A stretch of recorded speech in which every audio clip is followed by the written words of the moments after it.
Good morning, everybody. Welcome back to the homestead. Today I'd like to discuss breeding rabbits on the homestead. So meat rabbits on the homestead make really great animals. They're very self-sufficient and they breed like crazy, so you get lots of meat. The breeding rabbits will take about 28 to 31 days to kit, and normally you get about 7 to 13 kits in a litter. So I personally have Flemish standard rabbits, I have a Flemish giant buck, and I also have a Rex buck. So the Rex buck I like to breed with my Flemish standards to hopefully get some pet bunnies. There are a lot of different rabbits that you can use to have for meat rabbits on your homestead. There's Californians, there's silver foxes, there's the New Zealand whites as well, are ones that are often used. And they're very common all around North America. So they're pretty easy to find. When you're breeding your rabbits, you're going to want to think about housing and what you would like to do. So some people use colony housing. I personally use the cages. You're going to want big enough cages to fit in nesting boxes, as your pregnant does are going to need nesting boxes a little closer to when they're due. I also have rabbit tractors that I put on my lawn so that my rabbits can go and have some free time and room to roam about and some fresh grass to nibble on. So today I'll show you what it's like to breed your rabbit and what a successful breeding should look like. And then I'll show you how to gender rabbits and what the first couple of weeks might look like for you. So when you put your doe in with your buck, you're going to want a good couple of successful breedings. And that's when the male will breed with the female, and then you'll have a falling off. I'll show you what that looks like now. So this here is a successful falling off, where he falls off like that. It's also important to note that you should be putting your doe in with your buck in his cage. That way she'll be most receptive. If you put the buck in with the doe in her cage, it's more than likely that she will get violent and probably rip his testicles off. Does are very temperamental about their cages, and they do not want the buck put in with them.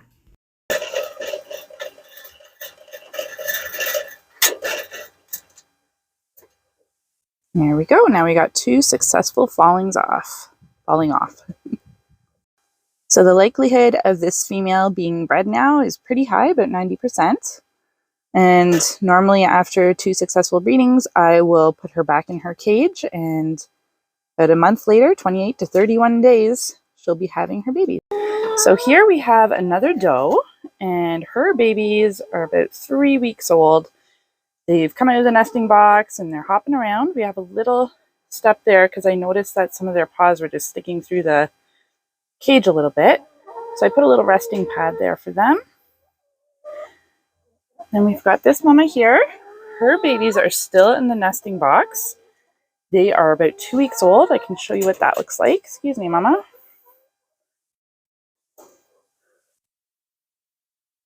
So there's her babies, sleeping nice and comfortably. I just saw one the other day just starting to hop out of the nesting box. They start hopping out around 3 weeks, and that's when they'll start eating food like mama and drinking from the water bottle and things like that. She's going to go check on them now because I was in there. So normally I like to get all of these rabbits out once a week to go out into the tractor. It was so hot in the month of June though that we didn't really do that as much. We just kind of kept them here in the shade. You'll see this one here is just trying to get at a nipple.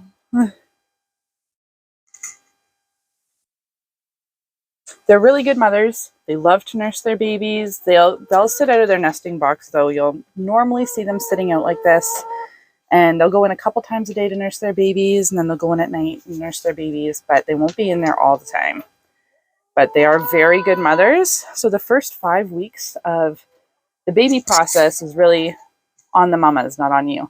So they look after them, and they're really low energy, low output kind of rabbits on your part. So you'll want to check on your baby bunnies at least once a day. You will probably get some dead baby bunnies. So you will have to prepare yourself for that. That does occur. as with all livestock. So I know with these two, I had to make sure that our door here was securely locked because Mama liked to kick these ones out. So I found them with the chickens a couple times, and they were very cold, and I had to hold them up against my chest in order to warm them up. Normally, I don't have bad luck with bunnies, but it does occur that sometimes you do have a dead baby bunny. Sometimes they die shortly after birth. On occasion, if you have a mama with not the right amount of nutrition, she will cannibalize her bunnies. So it is something to look out for. Make sure that you are feeding them good birthing mama food. Not just regular mama food. I like to supplement them with lots of greens and that sort of thing, just to make sure that their nutrient count is good. So some mamas, you will find, if one mother isn't very good and you have another mother that's just had kits, oftentimes that mother will foster the other mama's babies. So you can just kind of stick them in the nesting box with that mama, and typically she'll take them on, but you'll want to take a good look and make sure that that's happening successfully. So the nesting boxes, you're just going to want to make sure that your nesting boxes fit inside the cage, and they're high enough that the babies aren't necessarily going to fall out, but easy enough for the mama to get in and out of. My husband made these, and they fit inside our cages easily, and then we take them out normally around 5 weeks. So in order to sex your rabbit, you're going to actually need to pull out the internal organs. The boys, you're going to want to push down like this. Now the boys will look like a post. I don't know if you can see that properly. Just a little stick that pops up. Just like that. And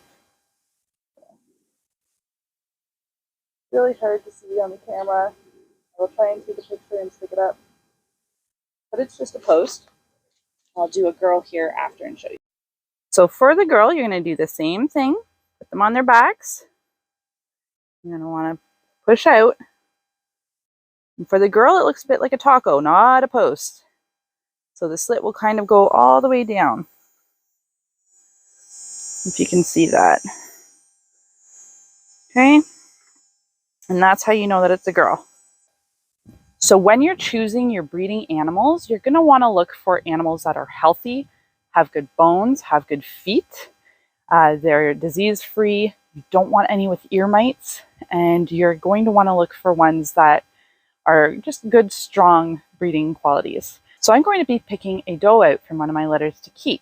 And I'll be looking for a doe that's a bigger doe that kind of stands out from the rest of the litter and has a good coat and just looks good and healthy. And that's the one that I'm going to keep. The other ones are either going to get sold or they're going to go in the freezer.